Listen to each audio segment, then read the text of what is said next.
Bueno, pues vamos a dar comienzo a esta presentación, debate del libro Democracia Hacker, el poder de los ciudadanos, de mi amigo César Ramos, amigo, he de decir que virtual hasta hoy, porque nos conocíamos de Twitter y a través de otro canalla de la red que es César Calderón, que debe tener por ahí Extremadura algo porque cada vez que puede se escapa. No puede ser más sugerente, más retador, más provocador, más osado el título del libro en los tiempos que corren, ¿no?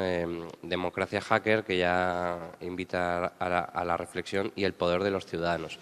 Y si es osado y provocador, lo es todavía más viniendo de César Ramos, ¿no? Que como muchos de vosotros conocéis, y si no os lo cuento yo, pues es diputado por el Partido Socialista en la Asamblea de Extremadura, que por cierto me contaba ahora que le han cambiado significativo el nombre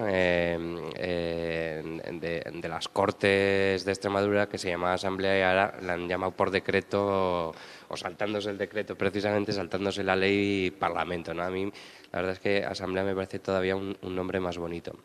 El qué quiere decir César con democracia hacker, la verdad es que no me atrevo ni me siento legitimado para desvelarlo, y me gustaría que fuera él el que sin duda os interrogue y os plantee, os haga reflexionar en torno a estos temas, pero sí que al menos lanzar algunas ideas personales en torno al libro, en torno a lo que se está debatiendo actualmente. Yo creo que en un 98% de acuerdo con César. Solo recuerdo, voy a empezar por la única vez que no estuvimos 100% de acuerdo, y es que yo, algunos de los amigos que están aquí lo saben, otros no, en su momento promoví con otro compañero que está también por aquí, nada menos que primarias abiertas para secretario general del Partido Socialista, es decir, además con bastante éxito, porque conseguimos 1.300 firmas en apenas unos días y sacudimos los cimientos un poco de Ferraz, que veían que les iban cayendo los emails.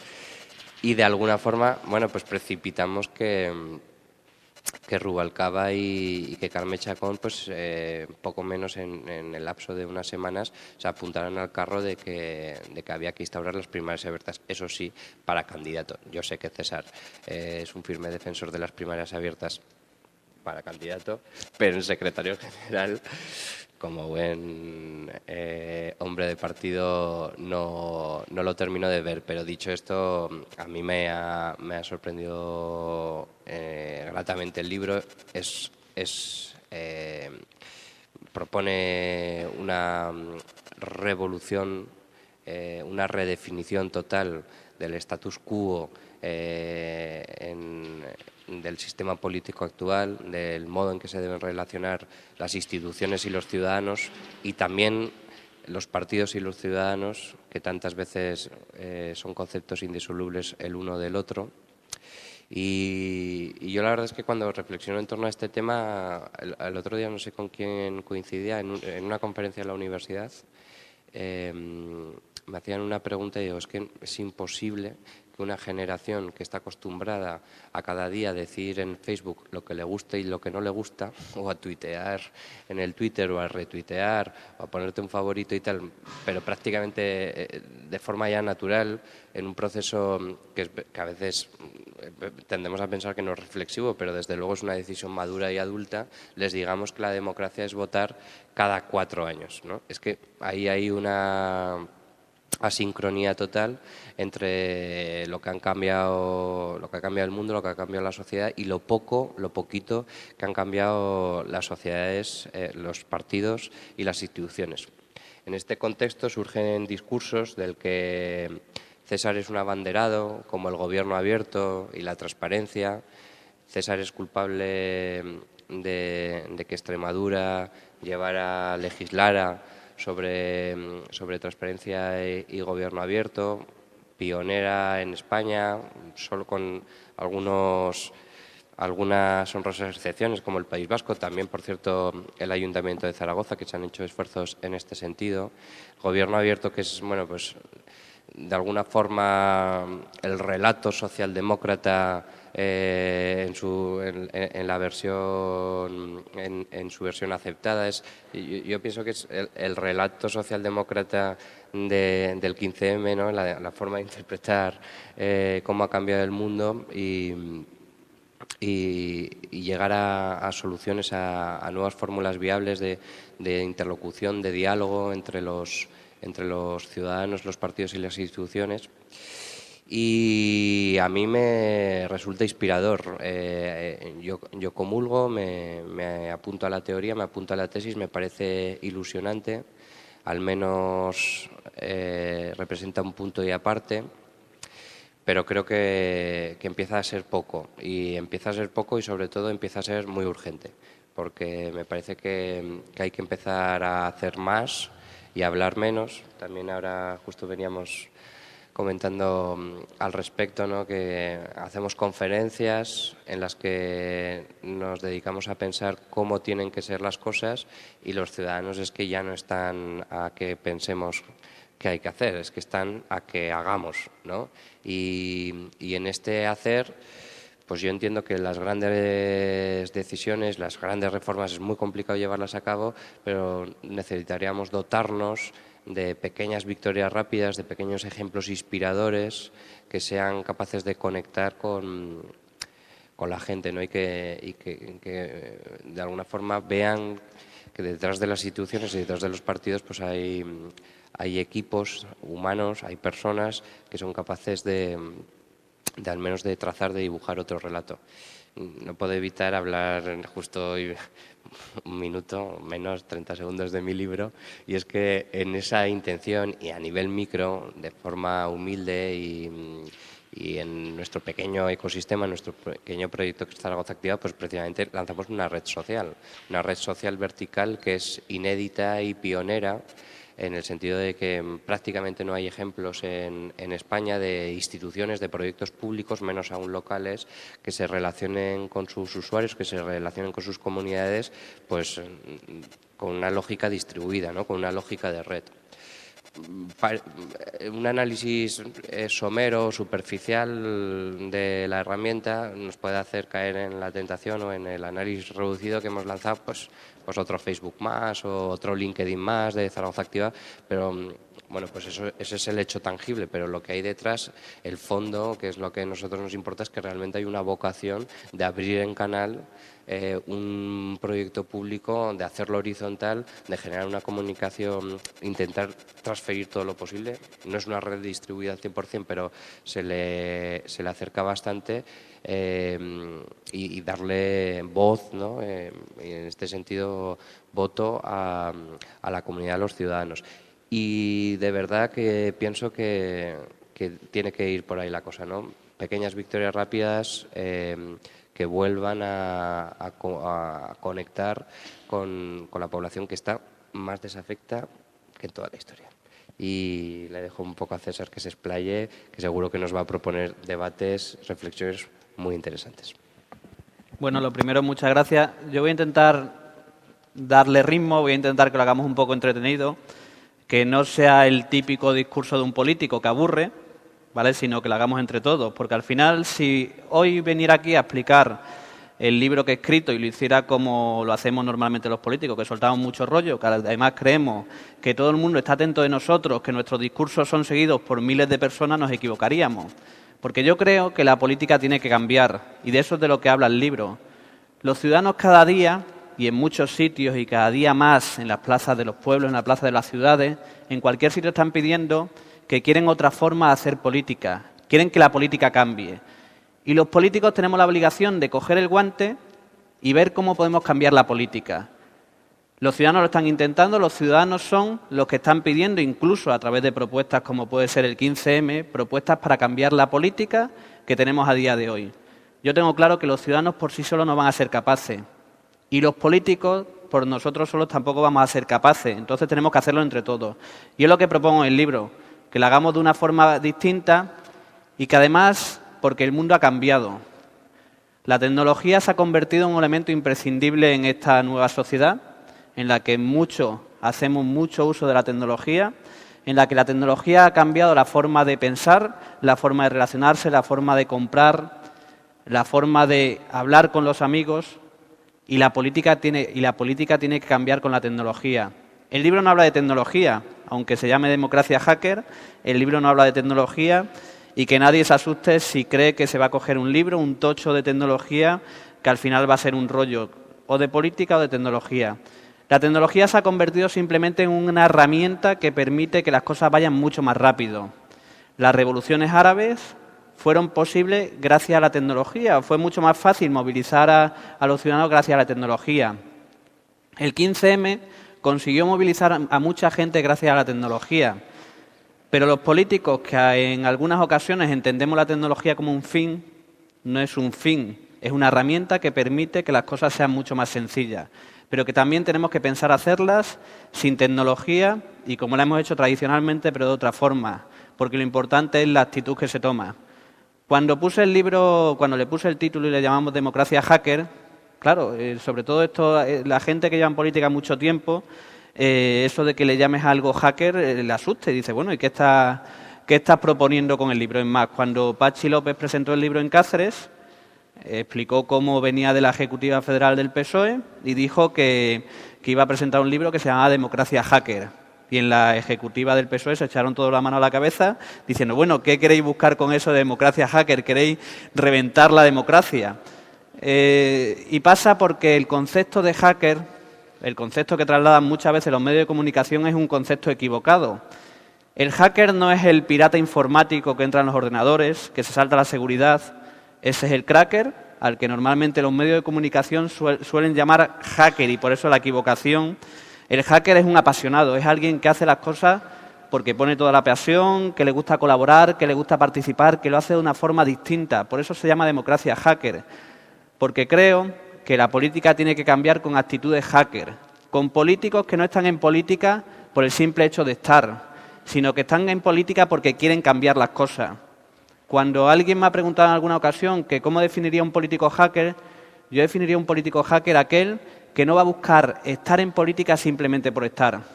Seguro que muchos de vosotros conocéis a mucha gente que está en política, que ha perdido la pasión, que no le motiva el cambiar las cosas, pero sigue en el sillón.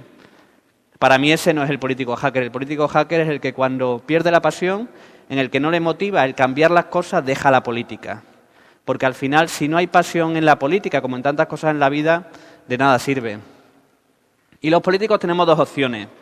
O entender que los ciudadanos piden otra forma de hacer las cosas, o no asumirlo y simplemente enrocarnos, creer que la mayoría de gente que pide otra forma de democracia está equivocada, y tenemos que ver cómo paramos a esa gente. Cómo paramos a esos ciudadanos que piden otra forma de hacer la política. Y eso ya es imparable. Y además no creo que lo tengamos que parar. Yo soy de la opinión que tenemos que aprovecharlo. Que todo el talento que la gente está dispuesta a poner a disposición de la política, de cambiar las cosas, de mejorarlas, tenemos que aprovecharlo. Y a día de hoy no hemos conseguido aprovecharlo.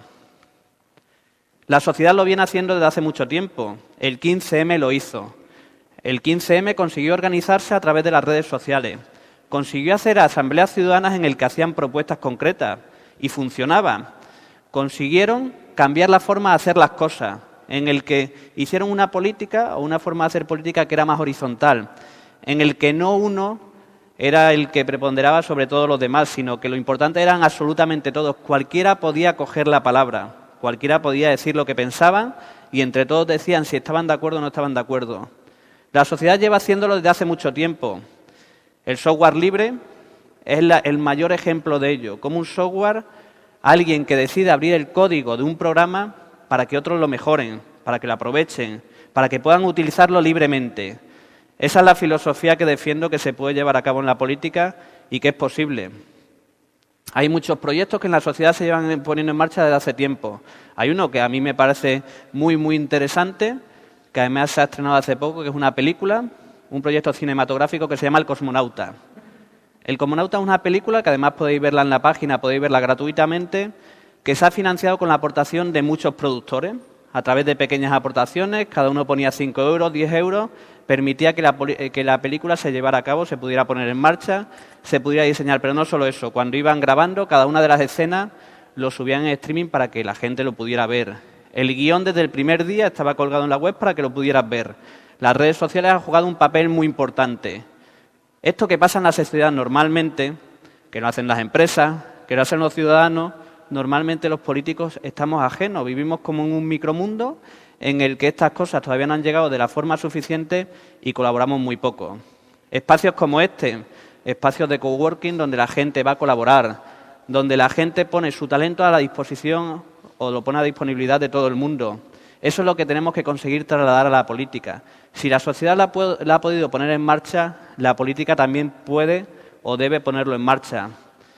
Y los políticos en eso jugamos un papel o tenemos que jugar un papel imprescindible. Porque sin nosotros no creo que se pueda hacer. No creo que los ciudadanos por sí solos lo puedan poner en marcha. Entonces los políticos tenemos que jugar un papel imprescindible y lo tenemos que liderar.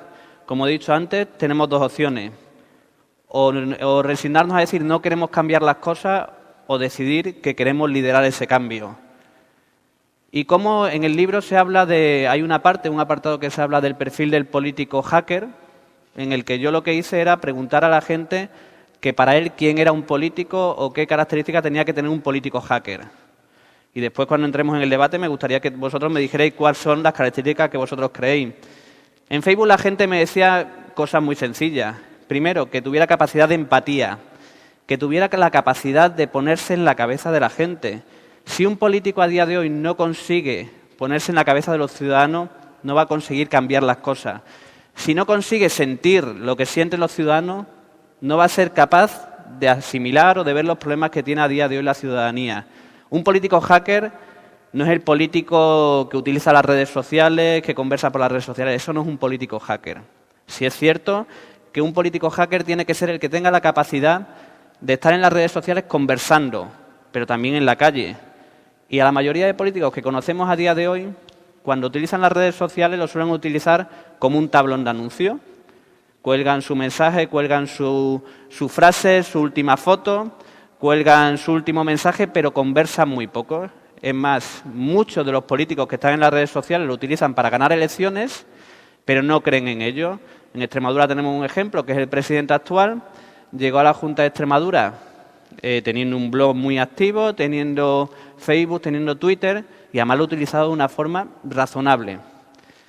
Un día, cuando llegó a ser presidente, decidió, y así lo dijo, que Twitter era un pudrido de enfermos y que no tenía ninguna necesidad de estar en Twitter, que no le aportaba nada. Desapareció de Twitter porque al final no entendió, igual que le pasa a muchos políticos, que Twitter, Facebook o cualquier red social te permite detectar qué es lo que piensan los ciudadanos, cuál es su realidad y te permite conversar con ellos.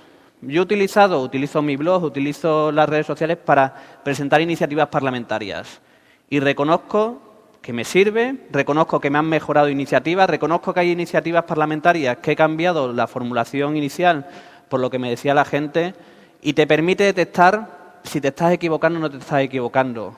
Las redes te permiten eso. Pero, como digo, no solo un político hacker no es el único el que hace uso de las redes sociales.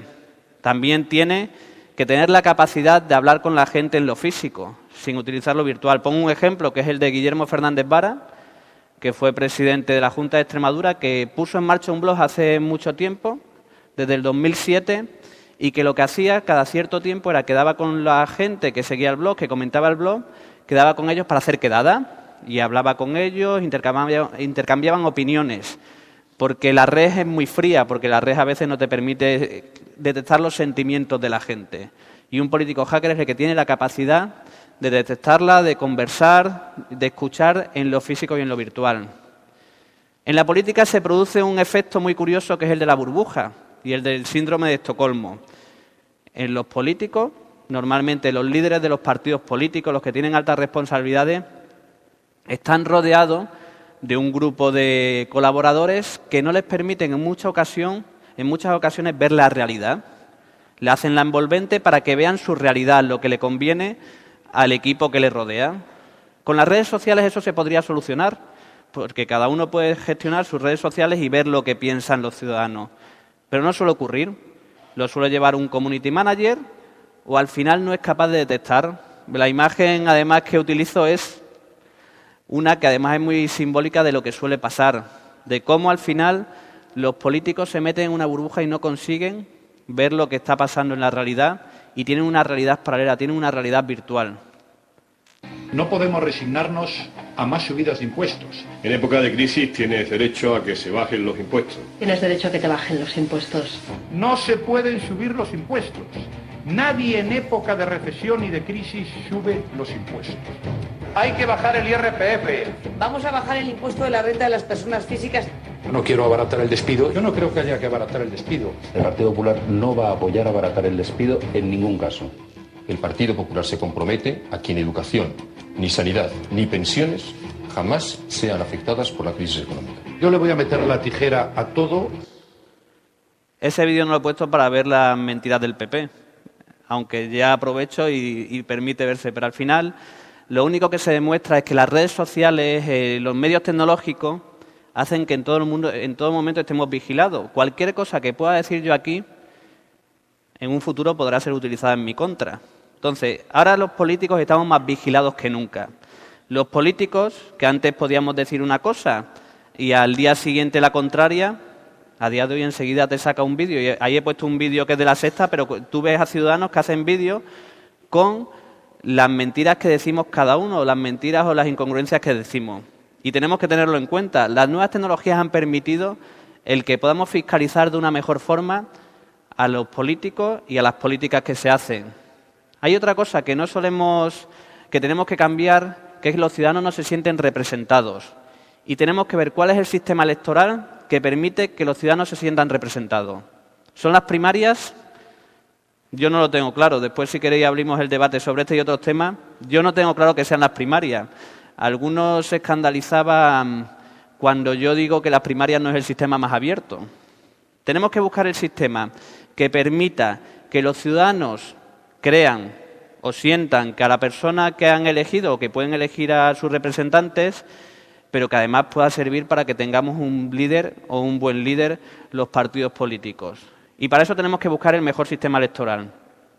Yo propongo uno en el libro, que es el sistema es muy parecido al alemán, que lo que hace es reducir los distritos para que tú al final puedas tener una relación directa con tu representante político y tú tengas la opción de decidir o de detectar quién es el mejor político que te puede representar. Porque al final, si no conseguimos que los ciudadanos puedan decir en parte quiénes son sus políticos, yo creo que no vamos a conseguir que la política se vuelva a acercar a los ciudadanos. No creo que los ciudadanos vuelvan a sentirse identificados con la política si no lo conseguimos. A día de hoy, lo que suele pasar es que para ir en una lista electoral, para ser diputado, y yo soy diputado, a veces es más sencillo el pasarte el día delante del despacho del que tiene que hacer la lista electoral, a ver si te ponen la lista electoral, que el ir a intentar convencer a los ciudadanos de lo conveniente que es que puedan votarte porque crean que vas a cambiar las cosas o vas a hacer las cosas de la forma más adecuada. No quiere decir que yo me haya pasado el día delante de un despacho, pero digo que podría perfectamente ir en una lista electoral consiguiendo convencer a la persona que tiene que hacer la lista que me lleven esa lista electoral. Eso no quiere decir que al final los ciudadanos se sientan representados, y es lo que está pasando a día de hoy. Y tenemos que conseguir definir ese sistema electoral que permita a los ciudadanos que se sientan representados. ¿Son las primarias? Puede ser. Puede ser o no puede ser. Lo veremos además cuando las apliquemos, porque además, por ejemplo, el PSOE las va a aplicar y veremos a ver cómo funcionan, qué problemas tiene o si al final da el mejor resultado. Si hay una fórmula, al final las primarias tienen un problema. En las primarias puede ganar un candidato que lo único que tenga sea alto, guapo. Cuando digo alto, guapo, digo alta o guapa, que además tenga un magnífico discurso, que los medios de comunicación crean en esa persona y lo lancen al estrellato. Puede ganar perfectamente, pero no te permite detectar si ese candidato tiene la capacidad de trabajar en equipo, si tiene la capacidad de debatir, si tiene la capacidad de gestionar conflictos. Para eso yo lo que propongo en el libro es que creemos un gran hermano. Yo sé que no es posible, yo sé que es muy complicado, pero la única forma de ver cómo se comporta cada uno y decidir si uno puede trabajar en equipo, colaborar y tal, sería poner a los políticos, meterlos en un espacio al estilo gran hermano, en el que vas a poder ver si son capaces de colaborar, si al final crean conflictos, los solucionan. Pero como no es posible, como digo, tenemos que buscar otra forma. Yo lo que propongo es que sea obligatorio en las primarias el hacer debates entre candidatos, obligatorio. Que sea obligatorio el someterse a preguntas de candidatos, a preguntas en las que los ciudadanos puedan preguntar libremente, venga un candidato a cualquier ciudad y puedan preguntarle sobre cualquier cosa, en abierto, sin filtrar ninguna pregunta. Y propongo otra fórmula, que esta no la he puesto en el libro, porque el libro está en constante revisión, pero sí la he propuesto en los últimos días, que es, igual que hay clubes de debates universitarios, en el que tú coges varios equipos. Tú coges al universitario y le dices, oye, saca una bolita con un tema, y lo tienen que defender. Yo lo que propongo es que cojamos a candidatos en el que durante una mañana se saque un tema y ellos con sus equipos tengan la obligación en 2 horas de preparar una propuesta en empleo o en el tema que salga y después lo tengan que defender. Con eso conseguiremos detectar si el candidato tiene la capacidad de generar propuestas, si tiene capacidad de defenderla y si tiene la capacidad de generar equipos. Yo reconozco que todas estas propuestas que hago seguramente no lleguen a ninguna parte. Yo seguiré evangelizando y espero además que cada vez seamos más y cuando se defina un proceso de primaria se pongan como condiciones estas u otras. Los parlamentos creo que tienen que modificarse radicalmente su funcionamiento. A día de hoy la mayoría de parlamentos simplemente funcionan o para los ciudadanos son como un museo que van a visitar, que lo ven curioso. Además nadie se va a tragar, yo no conozco a nadie que se haya tragado una sesión completa de un parlamento, ni a los diputados. Una sesión completa de un parlamento puede ser lo más aburrido del mundo, porque además sigue una dinámica de otra época. El libro además hace una reflexión sobre nuestra democracia que se basa en un sistema de hace más de 2 siglos.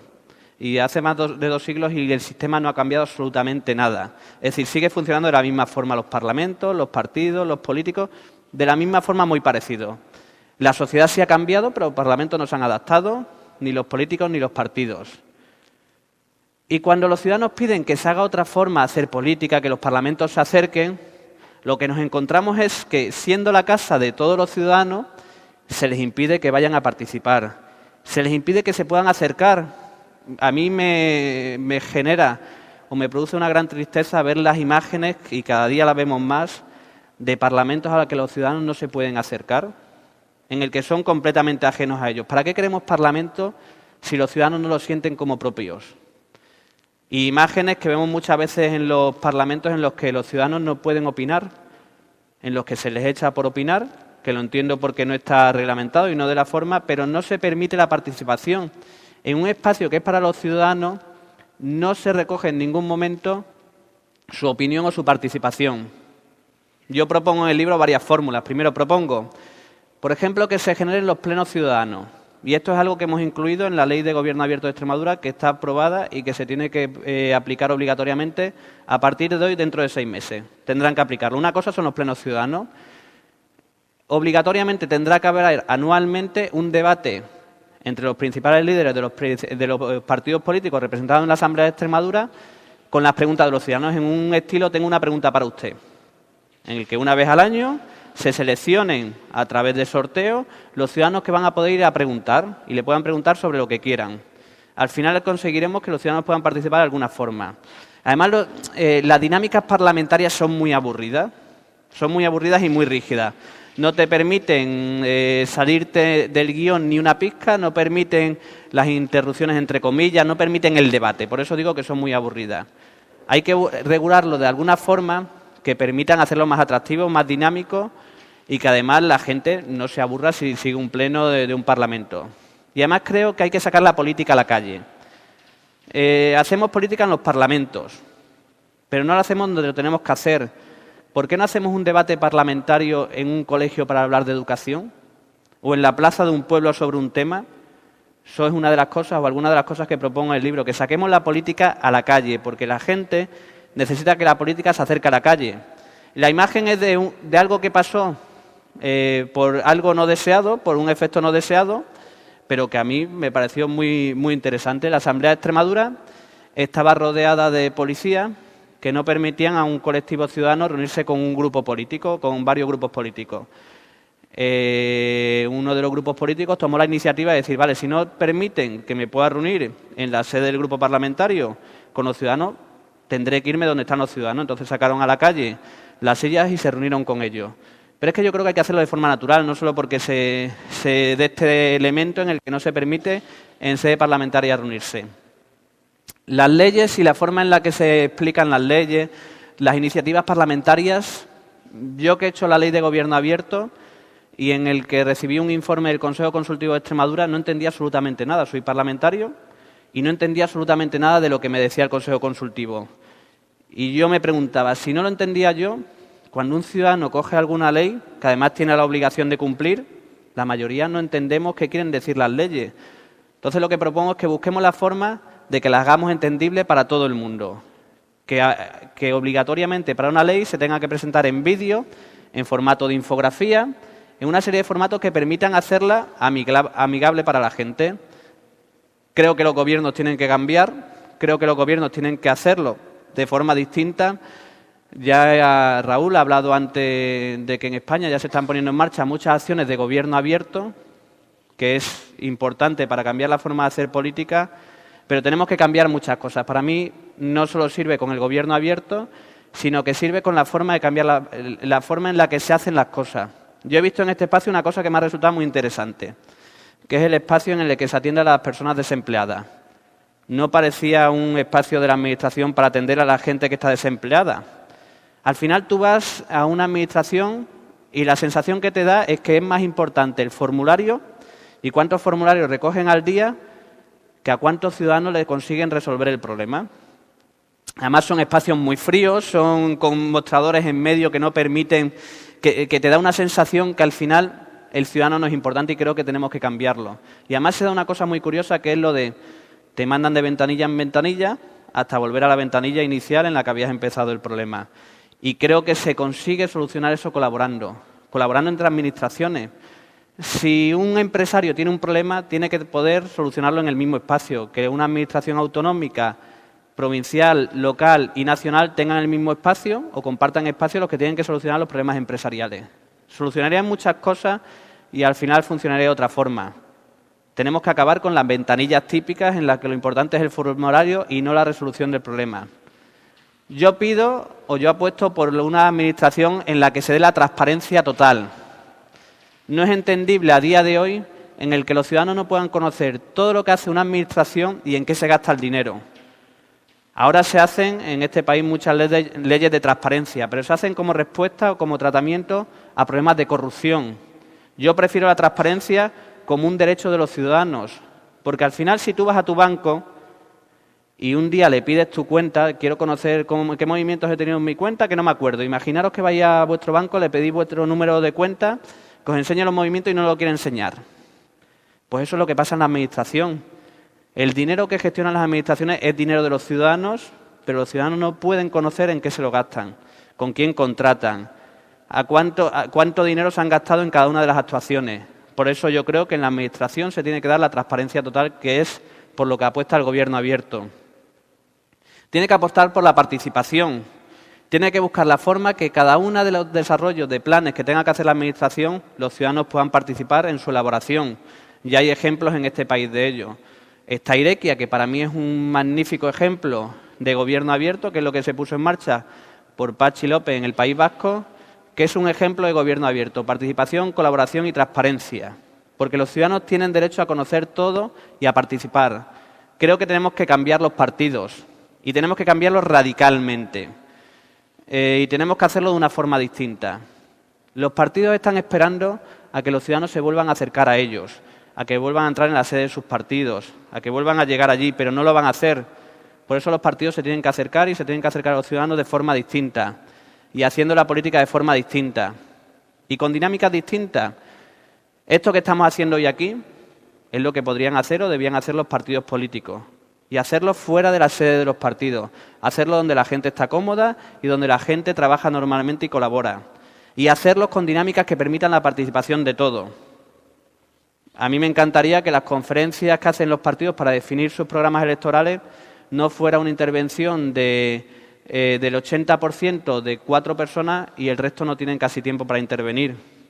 A mí alguien me planteó en un debate de este tipo una idea que me parece magnífica, que era un militante y un atril. Que cada uno de los que estuviéramos aquí tuviéramos un atril, y que cada uno nos sintiéramos a la misma altura. Porque al final entre todos, conseguiríamos detectar o conseguiríamos definir muchísimo mejor las políticas que se pueden llevar a cabo. Y hacerlo, como digo, en espacios donde la gente se sienta a gusto y se siente cómoda.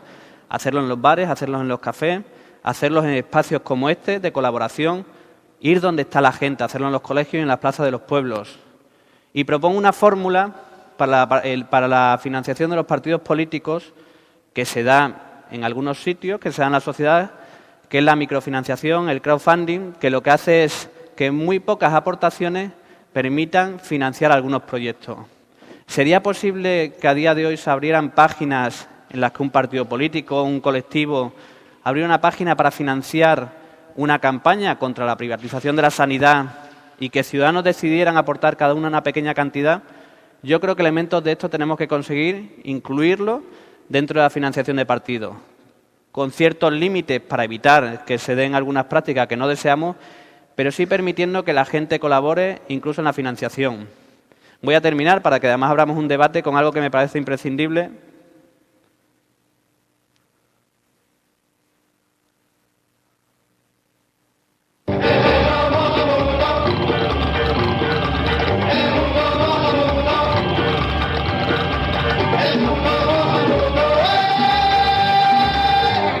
Enjuto Mohamuto en El peor día de mi vida. Ahí está Enjuto Mohamuto delante de su ordenador. Para él todos los días son iguales. Pues ayer no sabes lo que me pasó. Fue el peor día de mi vida. Sí, pues ¿qué pasó? ¿Qué pasó? Mira.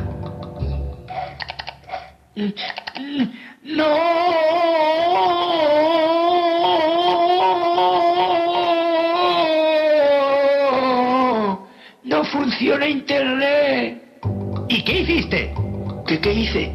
Reinicié el ordenador, encendí y apagué el router, reinicié el ordenador, llamé al servicio técnico, encendí y apagué el router, reinicié el ordenador, llamé al servicio técnico one more time. Perdone, ¿cuál es el problema? No me funciona y Un momento. encendí y apagué el router, reinicié el ordenador, llamé al servicio técnico. ¿Tiene el router encendido? Reinicié el ordenador, encendí y apagué el router, reinicié el ordenador, llamé al servicio técnico. ¿Ha puesto su número de usuario? Reinicié el ordenador, apagué y encendí el router y llamé al servicio técnico, encendí y apagué el ordenador. Bien, eso que veis que nos ha pasado a todos muchas veces, al final hemos puesto a la tecnología como una herramienta imprescindible para cambiar la sociedad. Las leyes de gobierno abierto, y la de Extremadura lo pide así, los ciudadanos van a poder participar a través de las nuevas tecnologías, van a poder consultar toda la información a través de las nuevas tecnologías. Pero si no hemos dado un paso previo y obligatorio, como es que todo el mundo tenga acceso a la tecnología, a través de que todo el mundo tenga conexión a un precio razonable y el que no tenga recursos para ello, podamos buscar la forma de que pueda tener acceso a la tecnología, si no lo puede hacer por formación y no hacemos alfabetización tecnológica, si no puede acceder porque no tenga recursos para pagar la tecnología y no ponemos los medios para que haya software libre, toda esta nueva revolución, esta sociedad que estamos planteando en la que la tecnología juega un papel muy importante, será una sociedad para unos pocos. Y yo no quiero una sociedad en la que la democracia sea la de unos pocos. Por eso creo que es imprescindible que, aparejado a todos estos cambios, hagamos alfabetización tecnológica, hagamos apuesta por software libre y porque la gente tenga conexión. Yo me quedo aquí para que propongáis, para que entremos en el debate, que me parece lo más interesante y en el que podamos conseguir entre todos el definir cómo tiene que ser esa nueva democracia, que creo que es imprescindible cambiar la democracia para que la gente vuelva a confiar en ella. Nada más y muchas gracias.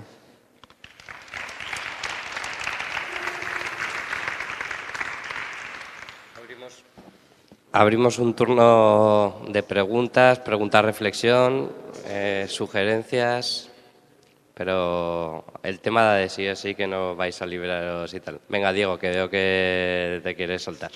Venga, empieza tú. Bueno, menos mal que conocemos a Raúl ya. Hola, César, soy Diego. Bueno, el tema de la participación está claro, que es un tema que tenemos que abrir y que debemos de acercarnos al ciudadano. Pero realmente ahora mismo los partidos políticos yo creo que tienen un problema que no conectamos con el ciudadano, que nos ven lejos, y estamos dentro de los partidos, estamos en pleno debate de cómo abrirlo, y yo creo que nos estamos centrando un poco en abrir, pero sin tampoco hacer el análisis de por qué hemos dejado de estar cercano al ciudadano. Y yo creo que ahí estamos cometiendo un pequeño error, y yo, desde mi punto de vista, yo creo que el error lo tenemos dentro de las agrupaciones locales, desde el Partido Socialista, por ejemplo, y que no son participativas, que las tenemos cerradas en muchos casos, y es un caso que nos estamos olvidando, que nos estamos preocupando mucho de la red social y de decir participación, pero yo creo que no hay que dar solo participación, yo creo que tenemos que buscar los canales y un poco por ver a ver qué canales ves tú. Vale, yo una cosa, la gente está deseando participar, o todo el mundo dice que quiere participar, pero a mí me ha pasado algo muy curioso. Todo el mundo te dice que quiere participar, pero cuando abres un espacio de participación nadie participa. Bueno, sí, la gente cuando dice ¿cómo elegimos al líder? Todo el mundo participa. O cuando decimos ¿a quién queremos poner? Todo el mundo participa. Pero si tú propones a los ciudadanos que entre todos vamos a definir una ley de gobierno abierto, por ejemplo, la gente no suele participar. Y hay que analizar el porqué. Nosotros en el proceso de elaboración de la Ley de Gobierno Abierto de Extremadura abrimos un proceso de participación. Lo hicimos de varias formas. Hicimos debates de este tipo en bares para que la gente se sintiera cómoda y abrimos una página web sin ninguna cortapisa comentarios para que la gente nos pusiera sus comentarios de lo que creyera. Cuando se iba elaborando en la Asamblea de Extremadura la ley, se podía seguir por Internet y podías poner tu opinión o tu aportación y la gente no aportaba, o aportó muy poca gente. ¿De verdad está la gente deseando participar?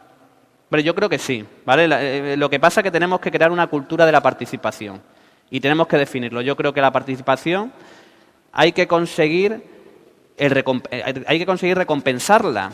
Si la participación no está recompensada, va a ser muy complicado que la gente participe. Una de las cosas que propongo es: hay empresas innovadoras, empresas de la nueva sociedad que hacen una cosa muy habitualmente, que es que piden a sus trabajadores que el 10% del tiempo lo dediquen a innovar. Dicen, 10% de tu tiempo lo tienes que dedicar a pensar en un producto nuevo. ¿Podríamos llegar a pedirle a las empresas, que quieran concursar en concursos públicos, el que pidan a sus trabajadores el que participen en proceso de elaboración de decreto de ayuda a empresas, de leyes?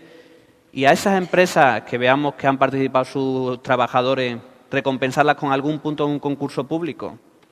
Cuando digo recompensar, no solo hay esa forma de recompensar. Una de las formas de recompensar es, si hacemos los plenos ciudadanos, proponemos que haya plenos ciudadanos, en los que van a poder preguntar una vez al año al político de turno. Yo lo que haría sería abrir una página web en el que cualquier ciudadano que quiera pueda hacer su apuesta, su aportación o la pregunta que va a hacer. Y los demás puedan votarla. Y las preguntas más votadas puedan ser las de los ciudadanos que vayan a participar. Creo que tenemos que buscar la forma de cómo se participa, porque lo que sí está acostumbrado a hacer mucho la gente es opinar, pero poco a participar. Tú le pones un texto de una ley y te dicen, me parece bien, me parece mal, pero te encontrarás a muy poca gente que te diga, hay que cambiar una serie de artículos. Para eso también tenemos que meter dinámicas como son la segmentación. Si vamos a hacer un decreto empresarial de ayuda a empresas, debemos tener que consultar o poder consultar a la gente que está en el mundo de las empresas para que aporten. La nueva sociedad ha dado muy buenas herramientas. Unas son de escucha activa que te permiten saber qué personas están opinando de cada tema en un momento concreto. Pues yo lo que propongo es que las administraciones tengan contratado un servicio de escucha activa en el que puedan decir quién en Extremadura está hablando, por ejemplo, de empresa, de tejido empresarial. Las tienes identificadas y cuando tienes que hacer un decreto de empresa le consultes a esas personas. Porque el problema es que yo aquí diga, quiero consultaros sobre política de juventud. Bueno, hay muchos jóvenes. Quiero consultaros sobre política de mayores. ¿Vale? Os puedo consultar a vosotros, pero seguro que no me vais a aportar. Entonces tenemos que introducir una serie de elementos para que la participación sea real y sea buena. Y que la hagamos de otra forma. Y hay que hacerlo donde la gente se siente cómoda. Porque, por ejemplo, en los partidos políticos lo que solemos hacer es, les decimos a los ciudadanos, hoy vamos a hacer un debate sobre empleo. Tenéis que venir a nuestra sede. Los ciudadanos no van a asistir a la sede de los partidos políticos, y menos ahora, y sobre todo de los mayoritarios. Que te vean entrar sin tener nada que ver con un partido en la sede de un partido, yo creo que muy poca gente a día de hoy está dispuesto. Después van ya los que han conseguido entrar. Hay 3 que han conseguido entrar en la sede de ese partido político. Y ven como allí lo que hay es un tipo que le suelta una charla de 1 hora sobre empleo, y que él tiene después solo la opción de en 5 minutos preguntar. 5 minutos para el resto. Esa persona no va a volver a participar. Por lo que digo que al final tenemos que cambiar la forma que hacemos las cosas. Lo hacen los partidos, lo hace la política, lo hace la sociedad, para que la gente participe. Y creo que al final en esa están las claves. Y creo que sí se puede, y que la gente al final participará si hacemos las cosas bien, ¿no?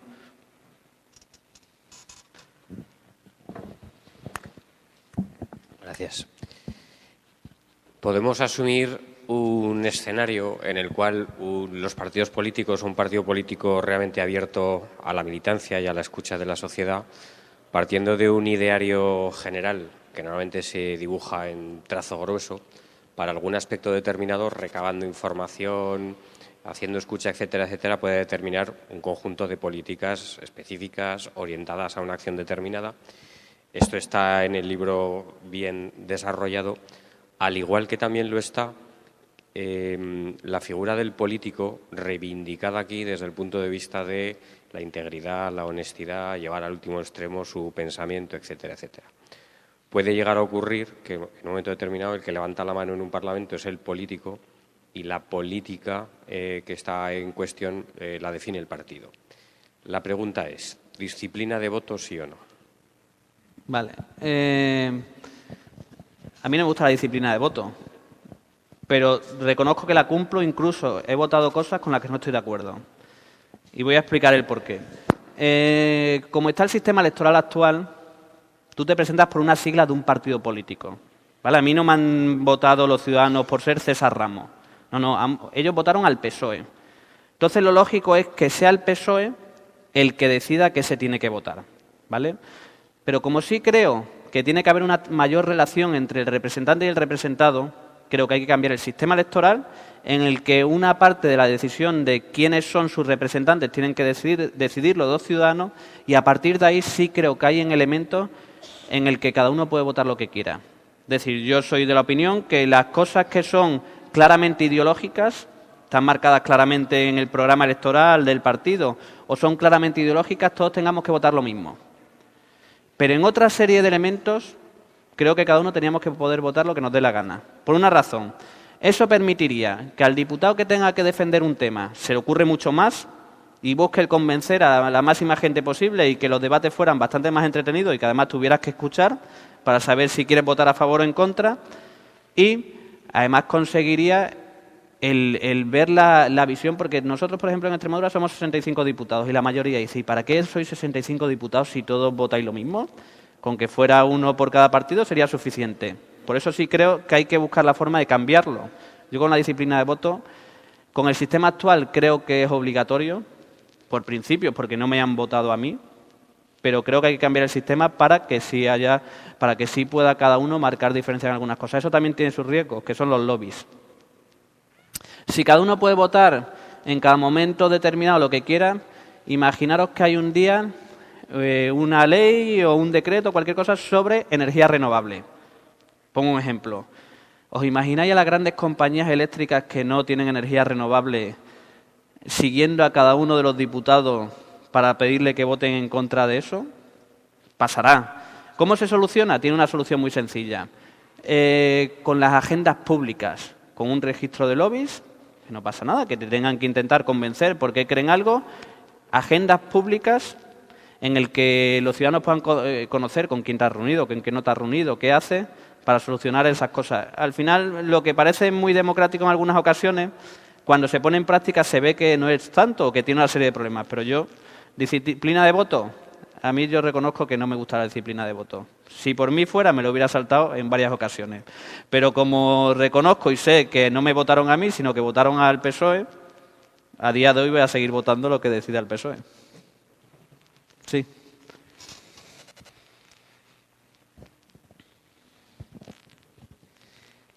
Hola, buenas. A ver, yo soy un ciudadano normal y voy a hablar muy normal. Yo también soy un ciudadano normal. Sí, pero aún le veo un poco todavía de un poco discurso político muy profundo. A ver, yo tengo varias cosas que decir.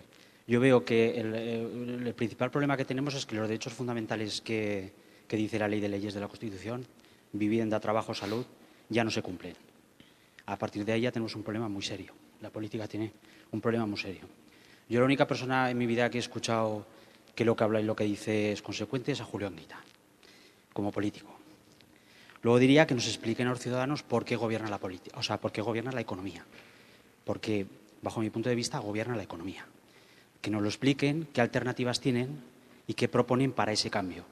Porque lo que acaba de decir usted sobre los lobbies, tal, efectivamente está dándole el clavo.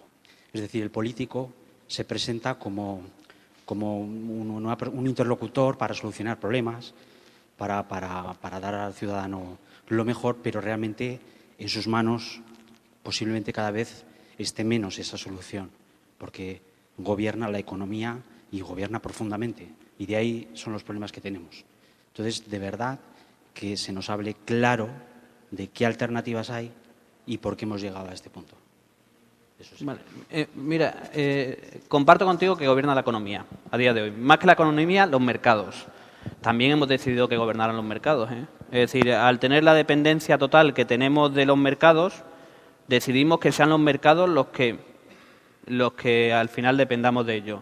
Podíamos no depender de ellos, decimos, como hizo Argentina en alguna ocasión. Argentina, cuando tuvo el problema del corralito, hizo una cosa que fue: yo paso de los mercados, yo le digo a los mercados que no les voy a pagar. Le dijeron así, es decir, yo no les voy a pagar porque no les puedo pagar. Corrían el riesgo de que los mercados esa necesidad de dinero que tienen no la lleva, es decir, no pudieran darle o no le dieran el dinero que necesitan para seguir funcionando. Yo comparto plenamente lo que dices, que gobierna los mercados, pero también porque lo hemos decidido entre todos, ¿eh? Es decir, es algo que hemos decidido entre todos. A mí no me gusta, pero lo hemos decidido. Eso se soluciona cuando no entremos en la dinámica loca que se entró también la izquierda, o una parte de la izquierda que decía que bajar impuestos es de izquierdas. Bajar de impuestos nunca es de izquierdas, es de izquierda redistribuirlo, buscar la forma, ¿vale? Entonces, si no hubiéramos, cuando mi partido, por ejemplo, gobernó, hubiera decidido no bajar los impuestos a todo el mundo, ahora no tendríamos la situación que tenemos, eso lo tengo muy claro. ¿Por qué los políticos decimos una cosa y hacemos otra? ¿Por qué no somos coherentes? Es más, hemos visto cómo los últimos gobiernos han traicionado sus principios y han traicionado su programa electoral, pero no pasa nada. Bueno, sí pasa algo, que cuando se vuelven a presentar a las elecciones las pierden. Pero yo creo, o yo soy de la opinión, que los partidos políticos se tenían que comprometer a que cuando se ven obligados, entre comillas, eso de obligado, porque ahora todo el mundo nos dice que es que hacen lo que hacen porque se ven obligados por los mercados, si un partido se ve obligado a hacer algo que no va en su programa electoral, tenía que tener la obligación de convocar un referéndum o unas elecciones. Porque si no, cuando llegamos a las elecciones y nos presentamos por parte de los partidos políticos, nadie nos cree, porque dice, ¿cómo te voy a creer si vas a llegar mañana y me vas a decir que la política que decías que ibas a cumplir no la cumple porque no te lo permiten los mercados? Entonces creo que en eso, primero, tenemos que ser muy transparentes y tenemos que conseguir decirle a los ciudadanos que si no podemos cumplir nuestro programa, antes convocaremos elecciones.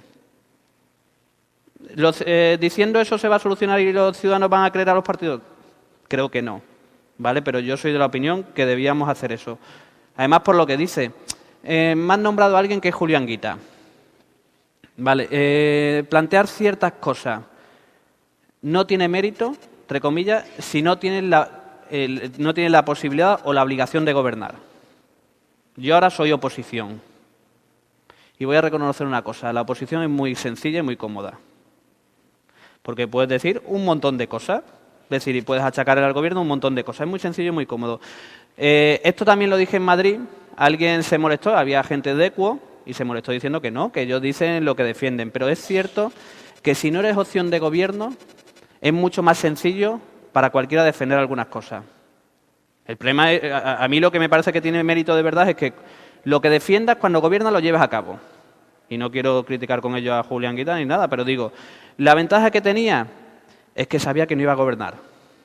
El problema es, a mí lo que me gusta de verdad es los políticos o los partidos que defienden una cosa y que cuando gobiernan la llevan a cabo. ¿Vale?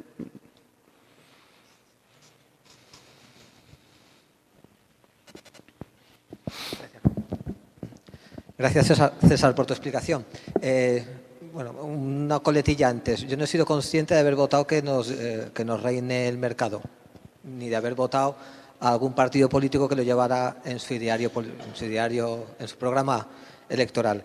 Pero por ahí no va la cuestión. Has hablado antes de que los ciudadanos debemos participar más en la vida política y yo estoy completamente de acuerdo en ello. Has hablado de que algunos ciudadanos pues tenemos más o menos reticencia a participar y que una respuesta a esto podría ser que nos recompensarais la participación. Bueno, esto está bien porque es una motivación facilitadora. Yo creo que además de motivaciones facilitadoras las hay también coercitivas. Y una motivación coercitiva que podríais tener los políticos y sobre la que te pido la opinión es que si hay un 43% de las personas que deciden no ir a votar en unas elecciones, pues haya un 43% menos de sillas ocupadas en el estamento público, en el Congreso de los Diputados, en la Diputación General. Y de esta manera, quizás, yo entiendo que es una motivación coercitiva que aplicamos las empresas como aplicamos la motivación facilitadora y quizás, bueno, pues estaríamos más cerca o sería un fuerte empujón a que esta participación ciudadana se manifestara. Simplemente es conocer tu opinión al respecto. Hay un partido, creo que se ha presentado ya a otras elecciones, en el que pedía, se llama Sillones Vacíos, en lo que su propuesta es, vótame a mí, porque no creas en la política, no creas en los representantes que hay, no creas que puedes solucionar las cosas y yo me comprometo a dejar ese sillón vacío. Hay un partido que se llama, creo, Sillones Vacíos o Sillas Vacías o algo así. Me parece muy dura la propuesta que haces, porque al final viene en prejuicio de la democracia. Pero es que no digo la sensación, no entendemos que la democracia que tenemos y que ha costado tanto construir, hay mucha gente que por esta situación está pidiendo reducirla. Voy a poner un ejemplo. Yo lo venía hablando con mi amigo y compañero Andrés cuando veníamos por acá, lo que pasa en Castilla-La Mancha. Yo sé que no ibas por ese camino, ¿vale? Pero me has dado además pie a ello. En Castilla-La Mancha. Castilla-La Mancha, la presidenta ha decidido que los diputados no cobren sueldo. No cobren. ¿Quién se puede dedicar a la política o quién puede dedicar tiempo a la política sin cobrar un sueldo?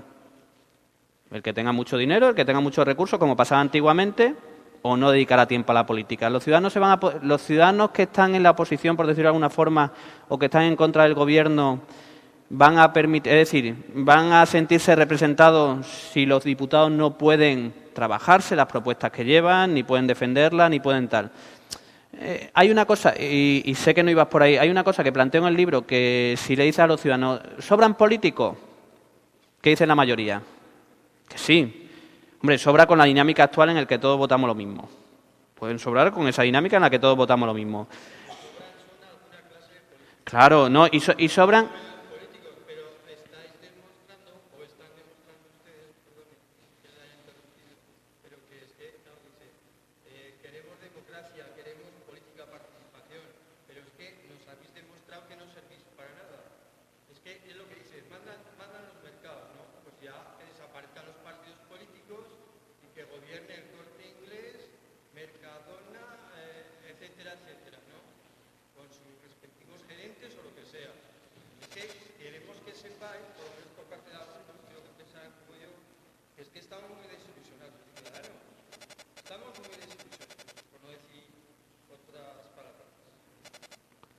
No, además me parece bien, es decir, esto es lo que se tiene que dar porque es lo que siente la gente. Si los que estamos en política no tenemos la percepción de la realidad, que es esa, nos equivocamos. Yo por eso digo que la política tiene que cambiar. Además porque existen percepciones equivocadas. Cuando yo le digo a alguien que estoy en política, la mayoría me dicen que tengo un chollo, vale, primero que tengo un chollo. Siguiente, que cuánto dinero me llevo por otras partes, ¿vale? Es algo generalizado y suele pasar, es decir, la percepción y que no hacemos nada. Por eso digo que la política tiene que cambiar para que los ciudadanos vuelvan a confiar en los políticos. Y va a ser complicado. Yo cuando escribí el libro, la editorial me pidió una cosa, que es que no pusiera en ninguna parte que soy político. Es decir, en la bio del libro no pone que soy político. Pilar Velasco, que es amiga y sabe que soy político, pues sí lo puso en el prólogo. Pero lo pedía por eso, porque Con la situación que hay a día de hoy en la política, la desafección, el no confiar de los ciudadanos en la política, si aparecía que yo era político, lo primero que iban a hacer por sistema la mayoría era no leerlo. No leerlo porque tienen una percepción, el simple hecho de decir que uno es político y encima si a día de hoy dices que eres del PSOE o del PP, tienes muy complicado el que la gente te escuche. No, si yo lo entiendo y para eso tenemos que hacer el esfuerzo los que estamos en política de buscar la forma de que la gente nos vuelva a escuchar. Y lo he explicado antes. Como nos va a ser muy complicado que le digamos a los ciudadanos, oye, vennos a escuchar a la sede de nuestros partidos, porque no van a ir, tenemos que ir donde están los ciudadanos a escucharles. Y además digo a escucharles, porque lo que sí están deseando la mayoría de ciudadanos es que te escuchen y no que te suelten un rollo. ¿Qué suele pasar? Que además los políticos, como llevamos la dinámica que llevamos, y yo lo estoy demostrando hoy aquí, lo que nos gusta es soltar rollos, pues escuchamos muy poco y soltamos muchos rollos. Y tenemos que buscar la forma de que los ciudadanos volváis a confiar en la política. Tenemos que buscar la forma. No es sencillo, y yo tengo claro que no es sencillo. Cuando decidí escribir el libro, lo decidí hacer por eso, plantear una reflexión que ayude a cambiar las cosas, que ayude a que los ciudadanos vuelvan a confiar en la política y que cada día demos un paso, que cada día lo hagamos de una forma distinta. Y yo lo entiendo perfectamente porque es algo que pasa normalmente. Además, no suele ocurrir una cosa a los políticos. Una intervención como la que ha hecho, cuando la escuchamos nos ponemos a la defensiva. Y yo lo he visto en actos de este tipo con otros compañeros, que cuando alguien te achaca algo, en vez de tomártelo y reflexionar por qué piensa la gente como piensa, te pones a la defensiva, yo pienso que estás equivocado y por un oído me entra, por otro me sale y además intento reprocharte el que me digas eso. Por eso una de las características que creo imprescindible en política diaria es la empatía. Si un político no tiene la capacidad de ponerse en la cabeza de los ciudadanos y saber por qué piensan lo que piensan, no vamos a conseguir que la política y que los ciudadanos... Pero para mí la política sigue siendo imprescindible. La democracia sigue siendo el único sistema. Porque si no sí que vamos a tener un problema. En España, ¿qué puede pasar? Igual que ha pasado en Italia o igual que ha pasado en Grecia, en el que partidos extremistas minoritarios, por la situación de desafección, tengan mucha fuerza. Al final creo que será malo para la democracia. Además, lo hemos visto en los últimos tiempos, en Italia se presentó un partido que era el del cómico, Grillo. ¿Vale? Que además, claro, la gente está cansada del tipo de política que hacemos los demás y decide apostar por algo distinto. Como enfado. Lo que le ha pasado a su partido cuando se ha puesto a gobernar es que tiene un problema. Decidieron el que se iban a bajar todos, no iban a cobrar dieta. Los diputados de ese partido, una gran parte, se ha revelado diciendo que no, que quieren cobrar dieta. Porque el problema no es de los políticos que estamos, el problema son de las actitudes. Y a mí podemos cambiar. Todos los que estamos en política, irnos de la política y que entren otros nuevos. Pero el problema no es ese. El problema es las actitudes que se dan en la política y en algunos políticos. Y creo que es lo que hay que cambiar. Y creo que tenemos que hacerlo con mucho esfuerzo intentando convencer a la gente. ¿Y cómo se hace? Escuchando mucho.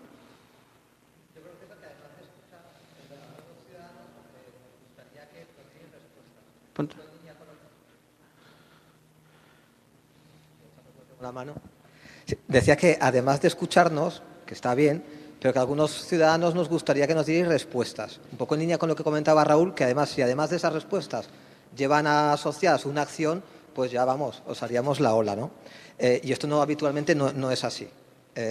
Yo todavía me estoy con la pregunta de cuál es el daño de que si hay un 43% de las personas que deciden no ir a votar, que se queden un 43% de los escaños vacíos. ¿Cuál es el daño que provocaría esa acción?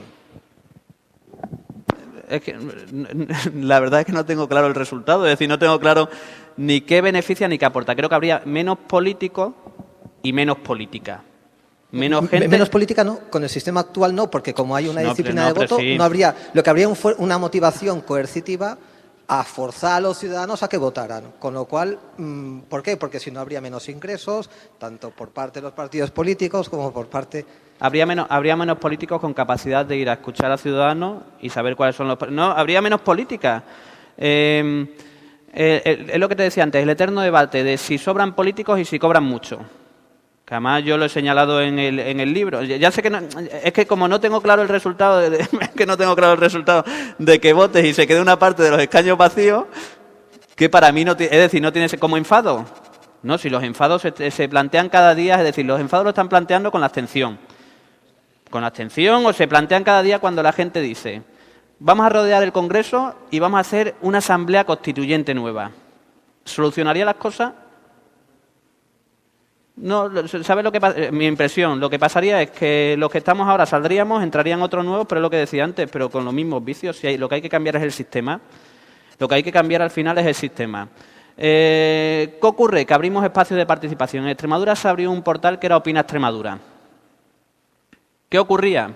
Que la gente podía decir qué cosas debía hacer el Consejo de Gobierno, qué decisiones podía tomar. Lo hizo mi partido y reconozco que se hizo fatal. ¿Por qué? Porque cuando alguien hacía una propuesta, tardaba mucho tiempo, en muchas ocasiones no recibía o no obtenía respuesta. Entonces dice, yo estoy escribiendo como un tablón de anuncios, pero nadie lo ve ni nadie me dice nada. Y eso, que una de las obligaciones era que cuando llegara un porcentaje, es decir, si tenía no sé cuántos votos, pasaba directamente a Consejo de Gobierno. El problema es que abrimos plataformas de participación como elemento de marketing. Hemos abierto una página para que los ciudadanos participen. Pero si los ciudadanos no reciben feedback, si no reciben que yo les contesto, si no ven que eso va a alguna parte, no van a volver a participar. Y eso es uno de los problemas que se da. Y aparte que la participación la hacemos fatal.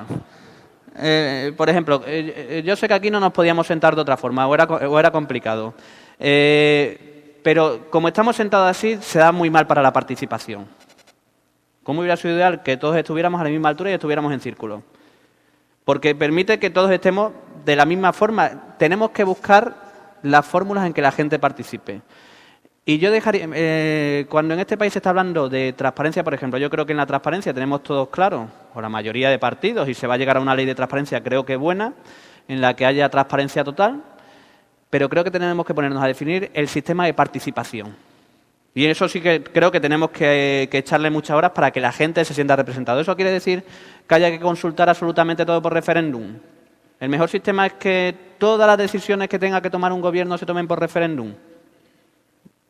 Yo creo que no. Entonces, ¿para qué queremos representantes o para qué queremos políticos?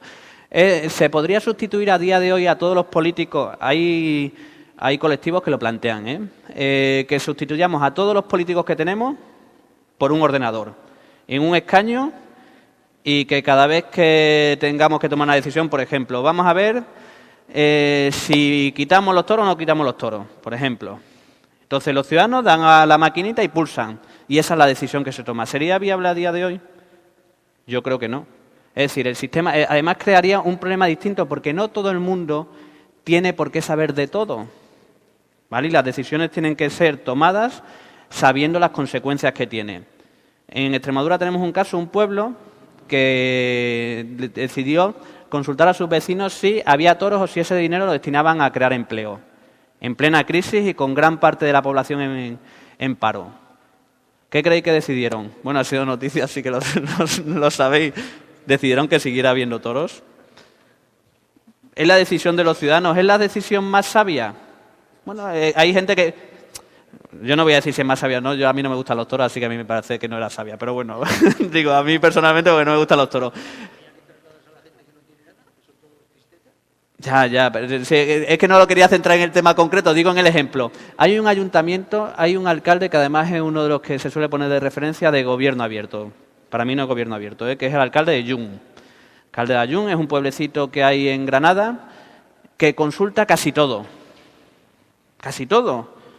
¿Eso es ser mejor político de esa forma? Porque yo creo que hay que buscar formas de participación, pero hay que buscar un camino, es decir, hay que hacerlo de la forma más adecuada. Para mí no todo tiene que ser consultado, porque si no la política sería de otra forma. Además sería un auténtico caos. Además sería muy complicado gestionar, porque unas decisiones conllevaría que otras decisiones que se toman no son posibles. Entonces, bueno, creo que hay que ir caminando hacia la participación, pero hay que buscar la forma. No creo que se pueda cambiar la democracia representativa como existe a día de hoy por la participativa. Por allí creo que...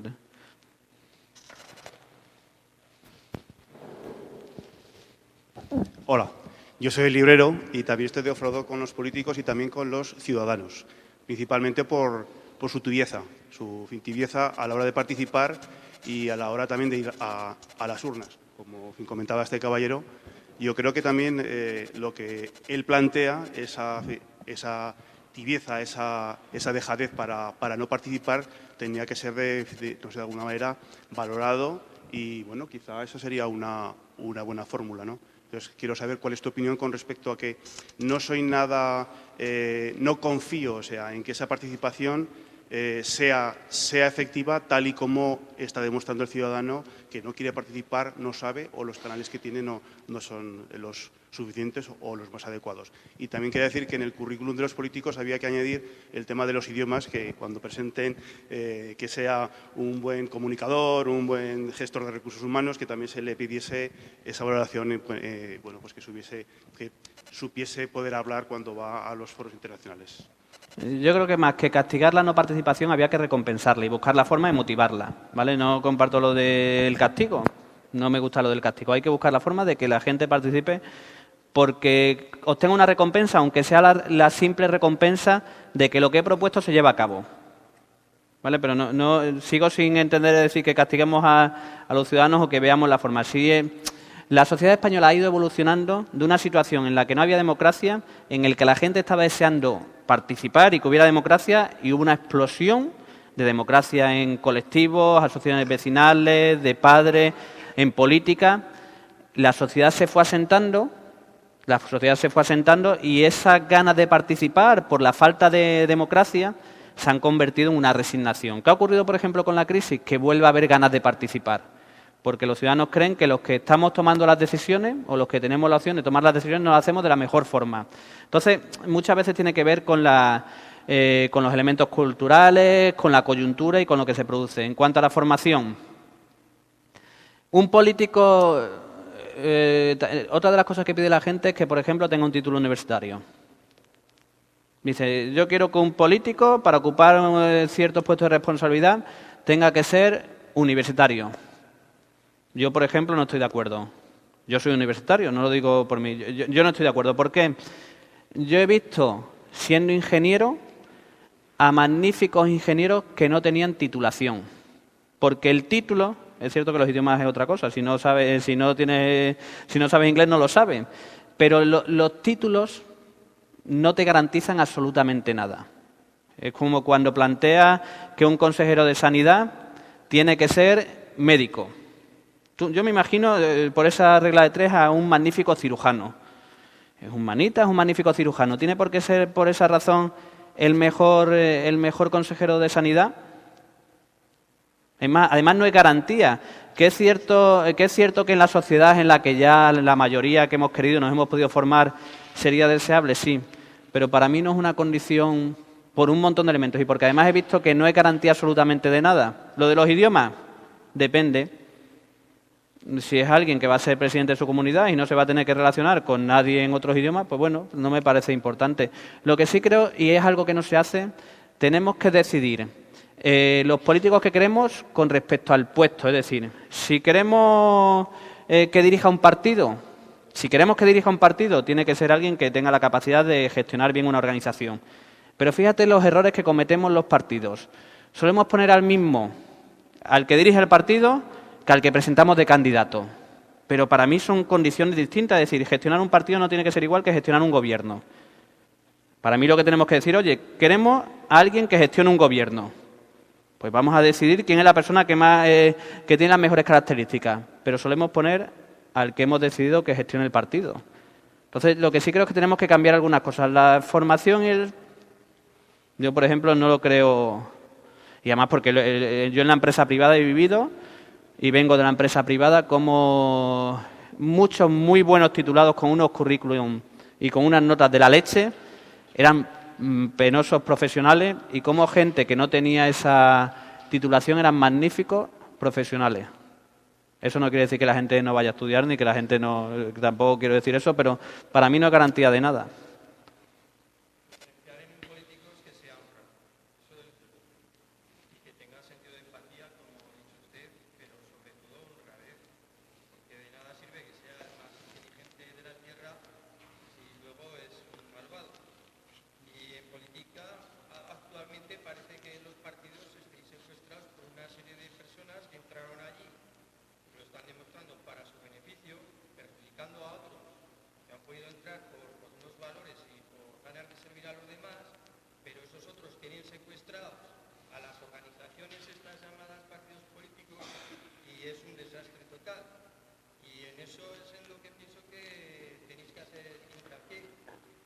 que hacer un lavado, una criba. Y entonces os ganaréis otra vez a la gente y habrá participación y las cosas pues serán como tiene que ser. Pero lo que no puede ser es que en los partidos políticos os entra una serie de gente que, vamos, no la querrías ni de vecino, visto su comportamiento. Porque es que, en fin, ¿no? Y eso es muy importante y tenéis que hacer hincapié y haceroslo ver en eso. Pero los partidos son parte de la sociedad igual que la política. Pero tenéis el poder de tomar las decisiones. Ya, pero ¿sabes? Por eso no es lo mismo que tú seas honrado que lo sea yo. O sea, oralmente sí, pero no tiene la misma... No.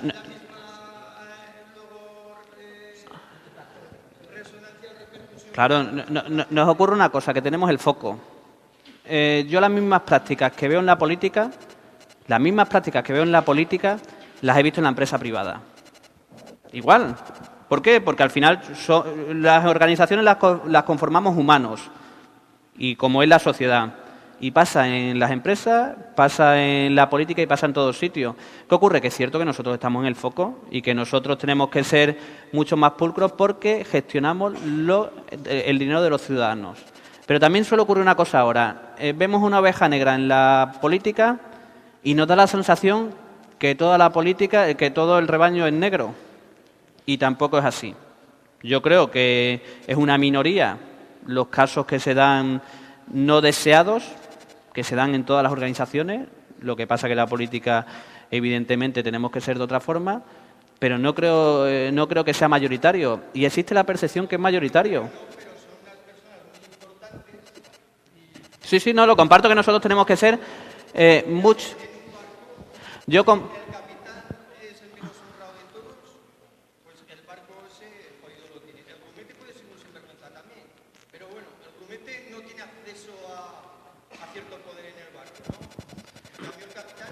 Pero es lo que decía antes, el simple hecho de que yo diga que soy político, ya a día de hoy se le pone una etiqueta. Digo, justa o injustamente, pero uno la asume cuando entra en política. Vamos a pasar por aquí. Es que estaba... Bueno, pues ya lo ha dicho Diego, lo ha dicho él, de la ciudadanía es también parte... La ciudadanía tiene también parte de culpa, porque nos podemos abrir muchos partidos, nos podemos hacer de todo. Y dice, queremos que nos escuchen, vale, te acercas todo un ciudadano y le dices, oye, que soy político, y te manda a la mierda. Dice, no me vengas a vender tú ahora para que te vote, ¿verdad? Y dice, oye, pero no has dicho que querías que yo te escuchara, querías hablar conmigo y ahora me vas a tomar por ahí, porque soy político. Entonces, ¿cómo atajamos eso? Y otra cosa, el gobierno abierto está muy bien, pero luego tú te vas a pasar por tu barrio o cualquier sitio. Y, por ejemplo, en Zaragoza, ¿cuánta gente sabe que el Ayuntamiento de Zaragoza tiene una página web de gobierno abierto donde puede mirar las cosas? Casi nadie. ¿De qué nos sirve hacer eso si luego la gente no va a ir a mirarlo? Y estoy segurísimo de que oyes a cualquier tío despotricando, pues a saber qué están haciendo con nuestras perras. Yo es que no nos dicen nada. ¿Te has molestado tú en intentar averiguarlo? ¿Te has molestado tú en intentar mirar si el Ayuntamiento lo hace? No, es mucho más fácil criticar desde el sofá de tu casa. Yo creo que esa sociedad también tiene bastante culpa, que es que no es capaz de mover un dedo por implicarse en política. O sí que quiere implicarse, pero luego se le da la oportunidad y no quiere. Aquí, por ejemplo, en el partido estamos haciendo charlas, se invita a colectivos, llevamos 4 meses y no ha venido ni un solo colectivo. Pero luego nos dicen que somos una panda de ferros y sectarios. Coño, pues os invitamos y no venís, será vuestro el problema. Porque más medios que se os da ya, no sé dónde vamos a sacar. ¿Cómo atajamos eso? Pero el problema es lo que he dicho antes. El problema es que, igual que si el ciudadano le achaca las culpas del político y los que estamos en política le achacamos que la culpa de los ciudadanos, eso es lo que suele pasar normalmente. La culpa no la tiene uno mismo, nunca la suele tener. Aquí lo tienen los demás, que es lo más sencillo. Y lo que hay que buscar la forma es analizar por qué pasan las cosas. Si yo soy un partido político, convoco a las asociaciones y no vienen, tengo una opción sencilla, que es decirle, es que estos no se interesan por las cosas, no quieren cambiarlas. Esa es la sencilla. Pero hay otra que es más interesante, que es analizar por qué no han asistido y ver cómo consigo que asistan. ¿Vale? Yo es que no me gusta lo de echar la culpa a los ciudadanos, porque me parece muy sencillo, me parece relativamente sencillo, pero creo que hay que quebrarse la cabeza para cambiar las cosas. Y es cierto, la transparencia, y el Ayuntamiento de Zaragoza es un ejemplo de transparencia, con el portal de apertura de datos que tiene, que lo tienen muy pocos ayuntamientos en España, por no decir que creo que es de los únicos que tiene el portal de apertura de datos como ayuntamiento. Eso no da votos y no se hace para dar votos. Se da porque es que los ciudadanos tienen que poder saber en qué se gasta su dinero. Tienen que poder saber, pero no les vamos a obligar, oye, que te he puesto hasta aquí, míralo. Es una obligación de las administraciones que tenemos que darle eso que es de los ciudadanos. Entonces yo creo que al final el problema en esto es que nunca nosotros mismos tenemos la culpa. En este país, yo creo que pasa en todo, nunca nadie tiene la culpa. Yo he dicho antes, yo vengo de la empresa privada y cuando intentabas analizar por qué se había dado un problema, tú empezabas a preguntar. Uno te pasaba, no, la culpa ha sido de fulanito. Fulanito ha sido de menganito. Y eras incapaz de al final analizar por qué se había dado el problema porque nunca nadie tenía la culpa. Y es uno de los defectos que tenemos. Los ciudadanos creen que no tienen la culpa, los políticos creemos que nunca nos equivocamos y al final el problema es ese, que no se solucionan los problemas. No, yo creo que la culpa es compartida. Y se me ha quedado otra cosa en el tintero con lo que has dicho del pueblo de Extremadura, de lo de abrirnos también y escuchar a los ciudadanos y tal. Pero ¿qué pasa luego si hacemos cosas como, por ejemplo, tengo una pregunta para usted, que viene uno y en vez de preguntarte una cosa, te pregunta que cuánto cuesta un café? Y tú te quedas diciendo, ¿y para esto me abro? ¿Para que me preguntes cuánto me cuesta un café? O lo de los toros, por ejemplo. Pues está muy bien abrirnos, está muy bien escuchar a la ciudadanía, porque estamos a su servicio, la política está a su servicio. Pero si luego, cuando te abres y le escuchas, dan y te sueltan algunos, no todos, que sea una minoría, pero una minoría va y te suelta tonterías, ¿con qué ganas te quedas de seguir abriéndote? Bien habrá que establecer unas medidas para que lo que digan realmente sea constructivo, no que vaya gente a insultarte a la cara o a decirte cosas. ¿Cómo gestionamos eso? ¿Cómo gestionamos que el gobierno abierto y el abrirnos realmente vaya a dar frutos buenos, vaya a ser algo constructivo y no donde vayan a soltarte su rabia? Pero cuando uno entra en política tiene que asimilar el que los ciudadanos le digan lo que quieran. Cuando uno entra en política asume que va a escuchar muchas cosas que no le van a gustar. Sino que no entre en política. Si lo de la política no es obligatorio. A mí nadie me obliga a estar en política. Y los políticos tenemos que tener la obligación de escuchar a veces cosas que no nos gustan. Y tenemos que detectar de las cosas que no nos gustan, sacar conclusiones. Como decía antes, como el presidente de la Junta de Extremadura decía, yo dejo Twitter porque es un pudrido de enfermos. ¿Que hay gente muy desagradable en las redes sociales? Sí, pero bueno, pero también sacas otras conclusiones. Y lo que tienes que tener la capacidad es de detectar eso. ¿Vale? Tú dices, pregunta a alguien lo del café y es una tontería. Si preguntas a la mayoría de ciudadanos si los discursos que nos echamos son una tontería, ¿qué crees que dirán? Entonces, yo creo que aquí lo que falta es empatía por las dos partes, por la parte de la ciudadanía y por la parte de los políticos. Y el que cada uno asimilemos cuáles son los problemas y qué culpa tenemos. Si yo no soy capaz de analizar en qué me he equivocado, no lo voy a poder solucionar. Y si no aceptamos las críticas, en política se suelen aceptar muy mal las críticas. De que alguien te halague, yo nunca he aprendido nada, te sirve, está muy bien lo de que te halaguen para la motivación, eso reconozco que está muy bien, pero no se aprende de la crítica. Pero es muy curioso que la mayoría de políticos no aceptan las críticas. Y en vez de cogerlo como algo positivo, yo prefiero que la gente me diga en qué no está de acuerdo, porque es lo que me va a permitir mejorar que el que me hagan la pelota. Pero normalmente en política, bueno, en política y en cualquier ámbito, nadie le gusta que le hagan críticas y no suele coger la parte positiva. ¿Es un problema de los políticos? No, es un problema de cómo somos la sociedad y cómo somos cada uno.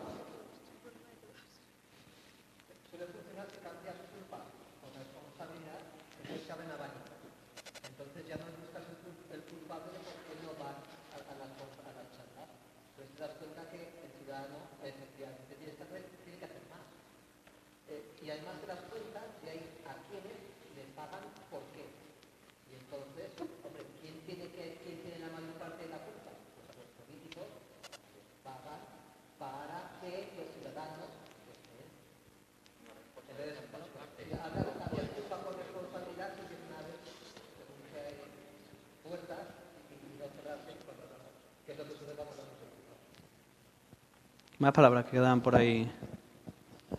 Bueno, yo a raíz de los últimos sondeos y encuestas que se están haciendo últimamente, se está viendo que cada vez la gente está más descontenta con los sistemas de los partidos tradicionales y se tiende a partidos ya de carácter populista o bastante radical. Y yo te quería preguntar, César, ¿qué opinas de este cambio de tendencia de un sistema tradicional bipartidista a un sistema radical? Si tú piensas que es una situación temporal o fruto de la rabia o la desesperación de la gente que tiende a estos movimientos, o que hay alguna forma, mediante la participación ciudadana, de disminuir este riesgo de un Parlamento dividido, una situación compleja. ¿Es malo un Parlamento dividido? Sacamos la conclusión. Pero me estaba refiriendo principalmente a partidos que son extremadamente radicales. Vale. Partidos que no pueden dar lugar a una espera, situación las encuestas dicen que baja PSOE-PP, sube Izquierda Unida y UPyD. Hombre, a mí UPyD me parece un poco radical, pero no son tampoco partidos radicales. Por ejemplo, mira en Grecia con Syriza, mira por ejemplo Grillo en Italia. Es cierto, pero por ejemplo en España todavía no se dan. A mí me parece malo a día de hoy esa división, por una razón, y que sea ingobernable el país. Pero por una razón, porque en este país, y yo creo que a lo mejor en el ámbito cercano también, los partidos no saben colaborar. ¿Qué problema hay que el PSOE no saque mayoría absoluta si tiene la capacidad de, con otro partido de izquierda, poder hacer planteamientos parecidos? Incluso hacerlo... aquí además siempre hemos buscado, cuando uno no gana las elecciones con mayoría absoluta, lo que siempre se busca es el conseguir un acuerdo de legislatura, para que no te den dolores de cabeza. Tú dices, yo acuerdo contigo la legislatura entera y así no me da dolores de cabeza. Es porque en la política no existe la cultura de la colaboración, como existe en la sociedad. Yo he dicho antes, y además al principio, en la sociedad se están dando prácticas que a la política no llegan. Aquí he visto antes el espacio que tenéis de colaboración que estáis creando. Un espacio de colaboración, que la idea es que un empresario, alguien, en algún momento dado pueda colaborar. En un momento contigo y mañana contigo. Porque en cada momento cada uno le va a aportar una cosa distinta. ¿Eso no sería posible en la política? Yo creo que sí sería posible en la política. ¿No sería posible que el PSOE, por ejemplo, para políticas o para hacer un planteamiento de una economía verde, se apoyara en partidos como Equo? Para hacer esa propuesta concreta y para sacarla adelante. O en un partido que esté identificado con un partido regionalista en un momento para sacar una propuesta concreta de un modelo de región, ¿sería posible? Digo, sería ideal, sería posible, pero a día de hoy, con el concepto que existe de la política y que tenemos los políticos, no es posible. Hay una parte concreta del libro, en la parte de partidos, que hablo de eso. Hablo de los partidos en red, la colaboración. A mí me encantaría que mi partido, para cosas concretas, pudiera colaborar con un partido y mañana con otro. Cada uno con sus cosas específicas. La ley de gobierno abierto de Extremadura, sin haber mayoría absoluta, ha salido por unanimidad. Unanimidad. Y es la ley más ambiciosa que hay en Extremadura de gobierno abierto, de transparencia y de participación. Porque al final hemos intentado buscar en qué éramos capaces de ponernos de acuerdo. Si ocurre una cosa, los partidos de izquierda nos será más sencillo ponernos de acuerdo. Y a los de derecha entre ellos, o al partido de derecha, porque en este país más o menos solo hay uno. ¿Qué ocurre? El problema es que, dice, la mayoría de ciudadanos piden que haya un acuerdo, que haya un consenso, que haya un gran acuerdo nacional. ¿A día de hoy sería imposible o sería bueno un gran acuerdo nacional entre PSOE y PP? La mayoría de ciudadanos dicen que sí, yo creo que no. Y voy a decir el porqué. La máxima del PP, cuanto a filosofía política, es el reducir el déficit, reducir el peso que tiene el Estado sobre el resto de las cosas. Un partido de izquierda, el posicionamiento es distinto. Tenemos que fortalecer las estructuras de los estados para que tengan menos peso los mercados o tengan menos peso en algunas ocasiones la sociedad. Entonces, son dos posturas completamente contrarias. Nunca se podrán poner de acuerdo. Nunca. Entonces, los acuerdos por los acuerdos, yo no estoy de acuerdo con el que haya que llegar a un acuerdo por llegar a un acuerdo. Es más, creo que en este país no es posible ni sería bueno. A no ser que te pongas un objetivo común que podamos compartir todos, que en eso sí. Vamos a reducir la tasa de paro. El gran problema de este país a día de hoy es la tasa de paro. ¿Vale? Pues podría haber un gran pacto nacional para reducir la tasa de paro. Pero claro, entra en contradicción el que para, por ejemplo, el PSOE, a lo mejor a día de hoy, una prioridad es reducir la tasa de paro, pero para el PP es controlar el gasto. Entonces, es imposible llegar a un acuerdo. Si yo lo que estoy diciendo es que se tienen que poder llegar a acuerdos con partidos que se puedan complementar y con ideas que se puedan complementar.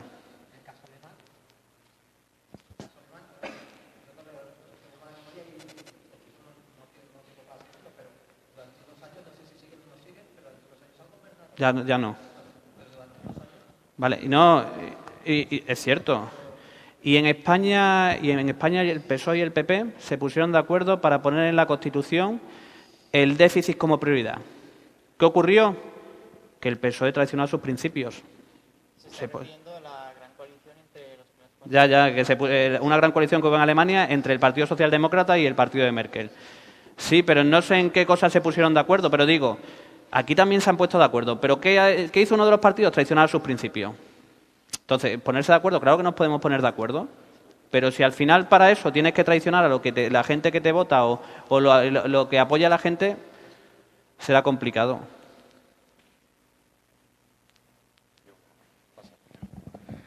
Yo tenía una reflexión que no sé si lo tocarás en el libro.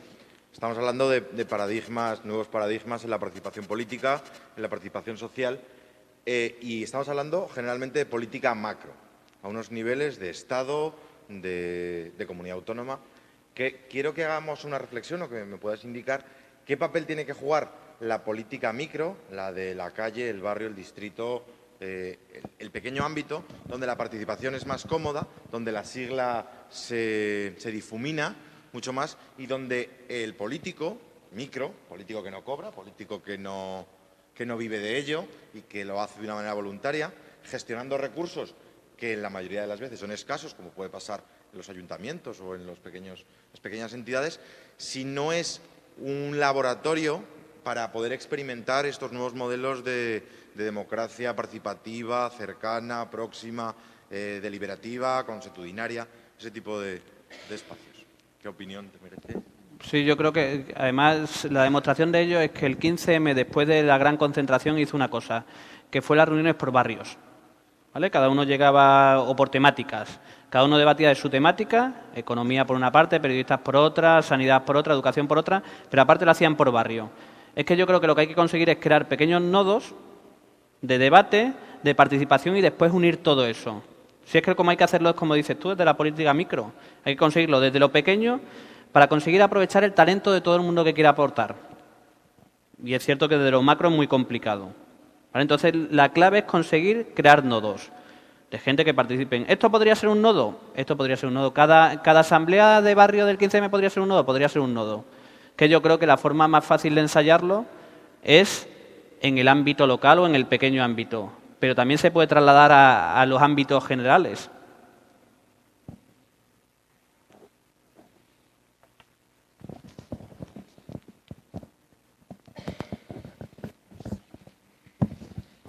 Bueno, yo quería hablar sobre la mala prensa que tienen los políticos.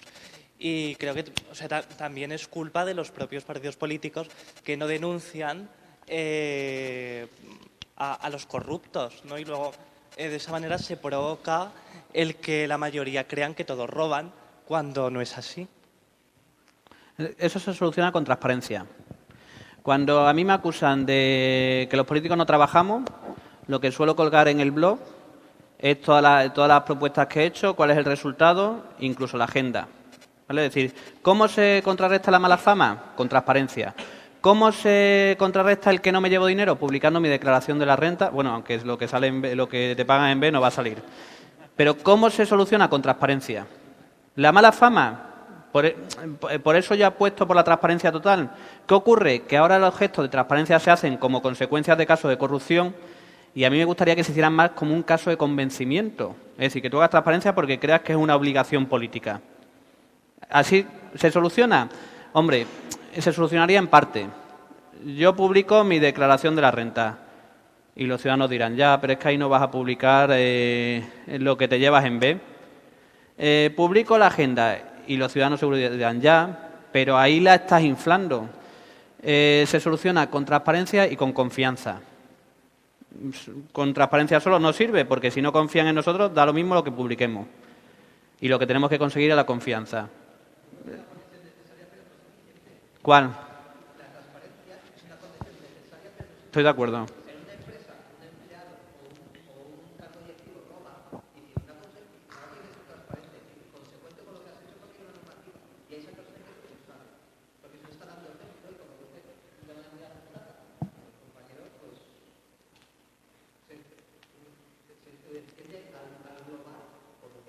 Vale, mira, por ejemplo, la ley, el borrador de ley de transparencia española no castiga la no transparencia. Entonces, ¿de qué sirve? Por ejemplo, el modelo, a mí el que me gusta, por ejemplo, en cuanto a transparencia, es el modelo chileno. El modelo chileno lo que hace es, tiene una ley de transparencia y tiene un consejo de transparencia, Consejo Nacional de Transparencia. Lo forman personalidades independientes y lo que hacen es, proponen sanciones para las personas que incumplen la transparencia. Las últimas propuestas han sido quitar a 2 alcaldes el 25% de su sueldo. Porque si las leyes no van acompañadas no van acompañadas de una sanción de incumplimiento, pues son buenas intenciones. Pues igual, si a mí no me pusieran multa por velocidad, no voy a decir lo que haría, porque además se está grabando. Bueno, pues vamos a ir llegando al final porque es hora de cerrar la azucarera. Ha sido un placer compartir con César Ramos con el animado debate, la verdad, que estamos aquí público en petit comité, un viernes por la tarde, no obstante hablando de política, con lo cual algo es, tan mal no está la cosa. Y agradecerle mucho a César que haya querido venir aquí a presentar Democracia Hacker y a todo el público que ha venido. A mí me has convencido en muchas cosas y en otras no, ¿eh? Eso está bien. Porque solo me la he ido guardando, pero esta te la saco. La gente no participa o participa donde sí quiere. Por ejemplo, los 3,5 millones de franceses que votaron en las primarias del Partido Socialista francés. Ahí se demuestra que quisieron votar y evidentemente movilizaron. Y hay otra que además en el Twitter estaba Julio Tejedor, que no ha venido pero es amigo, apoyándote la tesis. Y lo que voy a decir va a parecer radical al principio y seguro que me he hecho en contra del auditorio, pero si me dejáis 10 segundos extras lo intento explicar. Decimos, no necesitamos marketing político. Y digo, pero ¿qué? Luego lo que pasa es que los que no sois de ese ámbito confundís marketing con publicidad, que no es lo mismo. No necesitaremos solo publicidad, pero marketing necesitamos mucho, porque marketing es el modo en que se relaciona una organización con sus usuarios, con sus clientes. Y los partidos políticos ahora lo que necesitan es mucho marketing. Y ya, si además de marketing hay ideología, es decir, si además de una revolución en el modo en que se relacionan los partidos, las instituciones con los ciudadanos, además hay ideología, valores, honestidad, que estoy completamente de acuerdo con el señor, completamente de acuerdo. Faltan más hombres buenos en la política, más hombres buenos y sobre todo muchos menos hombres malos, que los hay. Muchísimas gracias, ha sido un placer. No sé si quieres añadir algún plan. No, yo estoy de acuerdo, me he equivocado, no era marketing, es publicidad, es cierto. Tienes toda la razón. Pues muchas gracias a todos. Muchas gracias.